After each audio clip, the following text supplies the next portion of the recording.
minus 15 on his split. That was an insane split for him. It's like a 34 second save. Actually more. Like 36, 37 second save. So that's a crazy split. Okay, so Final Sin. We're at Final Sin. This is the first fight of Final Sin. I am describing things that are obvious because I am not exactly, and not recalling perfectly how you do this. Okay, so you need to kill certain enemies here for the next wave to spawn, and then you're going to use a BFG to kill what spawns, a Crucible to kill some stuff. So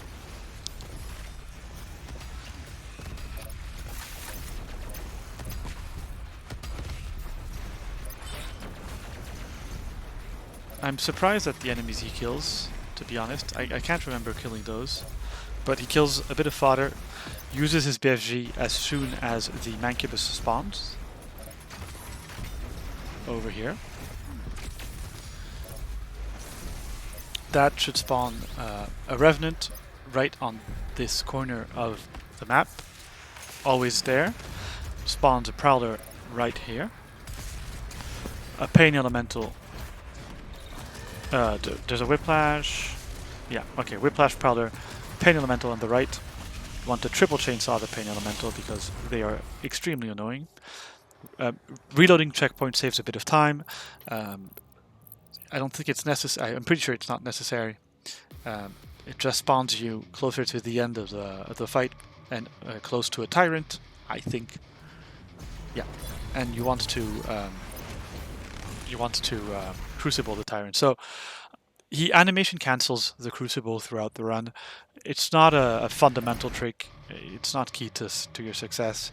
But if you use your Crucible close to the head of a Tyrant or a Baron or an Arc-Vile, the mob's going to die, but you're not going to see the animation. So as you just saw, you can also Crucible the sled of the Doom Hunter, which he does. Freezes it, so it's no longer resistant. PB shotgun, PB shotgun.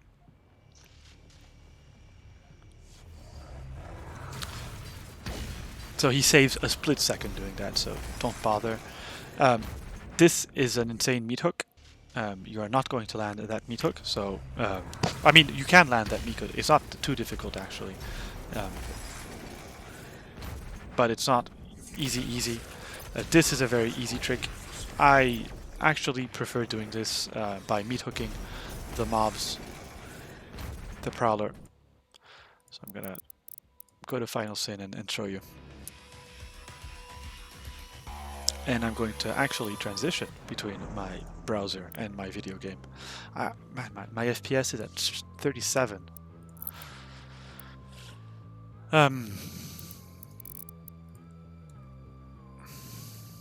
What the hell is Oh, I guess first of all my computer sucks. That's part one of this.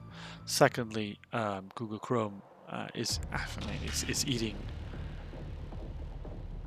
It's like, God, it's crazy. It's like eating 15% as much memory as Doom Eternal. Just having Google Chrome open. That's ridiculous. I kind of hate how bloated stuff like Chrome and Explorer, I mean, internet browsers have become. It's frustrating.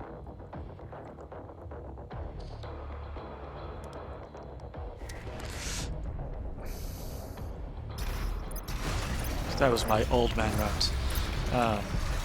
Blah blah blah, no flip. Ooh, that's fine. That's the icon. So the meat hook he does starts here, ends over there, so it skips having to.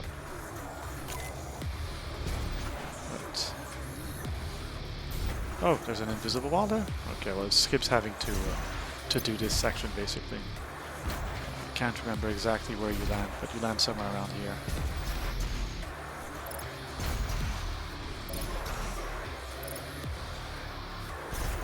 Anyways, it skips that. What you'll do normally is you'll have to grab this, make your way around here.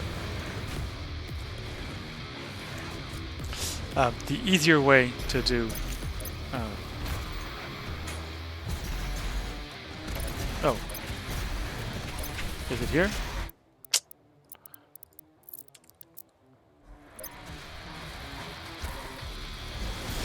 What Bloodshot did.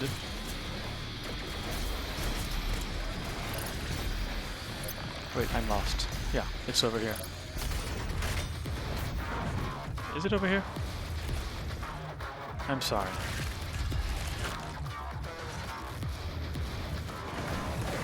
This is a terrible explanation. I'm really sorry. Oh, is it because...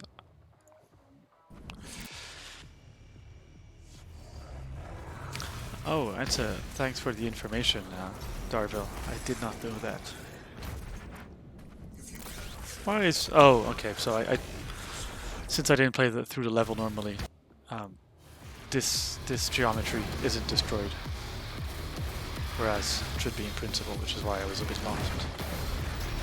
Okay, so actually it's not rendered. But the way you can do it, imagining it's actually rendered, is with the meat hook. You can quad jump and make your way through to the top level and spawn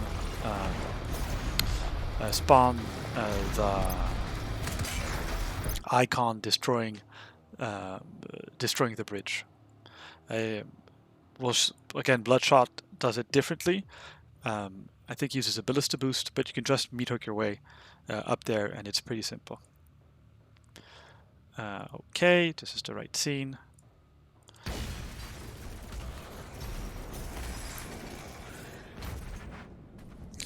So you can wait a second, which is probably why Bloodshot uses ballista boosts. You can wait a second for stuff to spawn, and you can quad jump your way up there. He's careful to go back downstairs just after that to land this meat hook, which you probably won't land. So I'm sorry to tell you that you're going to have to take the next fight. This is pretty straightforward. PFG stuff, you don't have to fight this. PFG stuff. A Marauder spawns, you're going to ice bomb said Marauder. And you're going to have to clear everything else.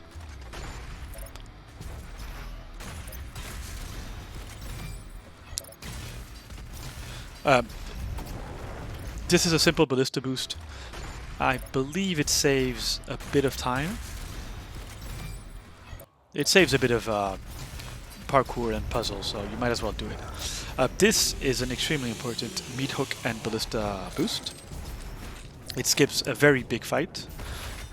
So he quad jumps and ballista boost and double jumps and double dashes his way to that window over there. So he chainsaws the soldier because he wants A, some ammo, B, he wants the soldier dead, and C, he wants the mecha zombie to come towards you. And he's aiming for this window, and he needs a certain amount of height, because if he goes too low, he's going to respawn where he started his meat hook. Whereas if he goes high enough, he's going to respawn in that window, basically. So he's going to skip all of this section. I'll show you in a second, right here. And if you remember this section properly, there's like an arc file, a tyrant, a marauder. There's a ton of stuff. It's a 6-minute time save basically. So you're going to want to practice this. It's not extremely difficult. You need to chainsaw the soldier and not the mecha zombie. Quad jump, ballista boost once, and double dash towards that window. So he's fancy and he ballista boosts upwards so he can fall faster and respawn faster. It doesn't matter if you don't. So right there he skipped again huge fights.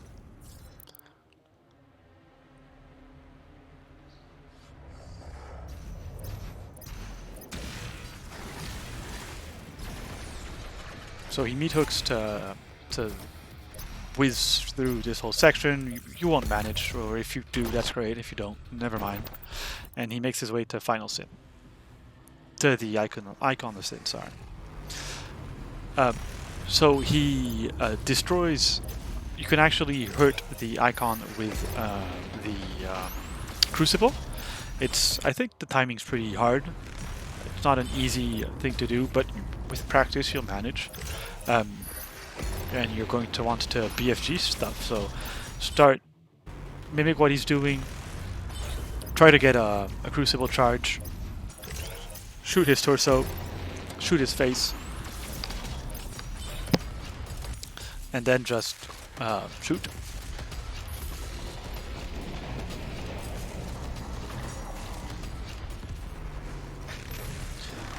Kill stuff around you so you don't actually die. The super shotgun isn't that bad against the icon, even if it's a bit counterintuitive. That was a bit of a mistake. I'm sure he didn't want to blood punch those zombies, but he wanted to chainsaw them.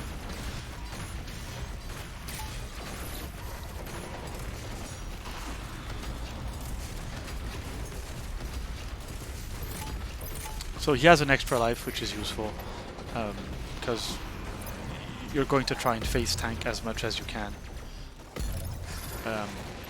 So before you go to phase 2, be sure to pick up the full HP as well. Not the full HP, but the PFG ammo.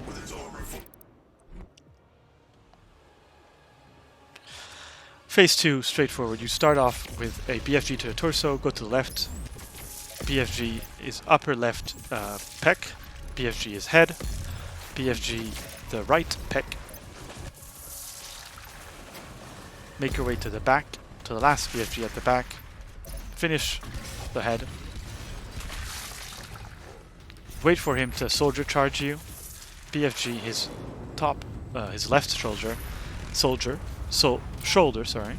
Try to crucible his hand when he smashes you, and just DPS the rest.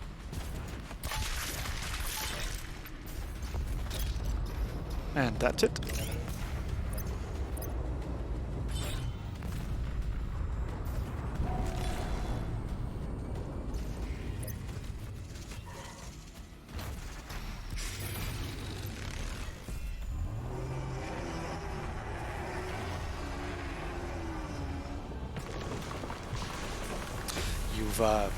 You've finished your first NMG run, and you've watched a 5-hour tutorial for a 1-hour-ish run. So there's a lot in the run. There's so much to talk about, so much to say. In my opinion, the most skip-heavy part of the run is Urdak. Landing those skips is going to save you minutes. They're hard to land. There's no choice but to practice if you want to land those. But the core of the run is, in my opinion, is combat. You want to be efficient in your fights, and you want to, in order to be efficient in your fights, you want to practice weapon swapping, and you want to do that well. And you want to learn where mobs spawn and in what order. If you do that, you're going to have successful runs, and you're going to take time off your runs. The more you do your combat efficiently, and it's once you do your combat really well, in my opinion, that you can concentrate on some of the fancier skips, of the fancier tricks, because in addition to combat, just improving your combat is going to teach you to improve your movement, ballista boost, bunny hop. To do that, to do your combat properly, you're going to need to learn to do all of that. To meat hook, again, ballista boost. So you need to learn that in order to learn your combat. And once you've done that, all of the other tricks kind of fall in together, and it's easier to land them than by just grinding them at first. So that's my 2 cents. That's my advice for you. Obviously, drop by Bloodshot when he's streaming. If you're watching this on the YouTubes, you'll have a link in the description to his stream. But in addition, if you want to watch a really cool and fun run, watch his GDQ run, which was awesome, absolutely great, and was a blast. And now that you know all these inside secrets of NMG, you can watch the run as an educated viewer, and kind of with a blasé spirit, and say, "Oh, I knew that. I know exactly what's coming up." But that's it. I mean, practice your fights, but above all, have fun. Do what you enjoy. I love doing dash boosts. It's a bit stupid, but I know sometimes I do dash boosts that are inefficient, but because I enjoy them. So don't hunt for world records on day one. Don't hunt for world records every day. Just enjoy yourself. That's the tutorial. You are welcome, Darville. I hope this is useful for at least yourself, if not, and hopefully for a few more people. Um, and that's about it. Ah, okay, so I'm going to take a quick break. Um, just take a quick break. While I take that quick break, I'm going to install Horde mode, try to stream a bit of Horde mode, see how that goes. Awesome, I'm glad it's helpful. There's a lot of information. It's hard to distill um, succinctly, uh, but once you start running, it's easier to learn. You need to practice. It's like everything in life.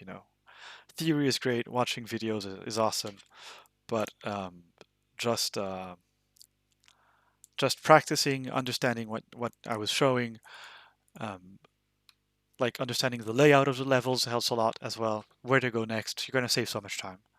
And once you do that, everything's gonna click, and it's a fun run. It's not too long. It's quite long at first. Like your first run is gonna be 4 or 5 hours long, but you can grind it down to 2 hours or less than 2 hours relatively quickly, and it makes you a better Doom Eternal player as well. It's not just glitches and stuff like that. It makes you a better player, so it's fun for that. And after that, you can try Ultra Nightmare runs and stuff like that. So it's pretty cool. Like Bloodshot does Ultra Nightmare like in an hour 20, I think, or an hour 25. It's and it's no. You need to know enemies. You need to know threats. All of that. So I'll take a quick break, and I'll be back in a minute.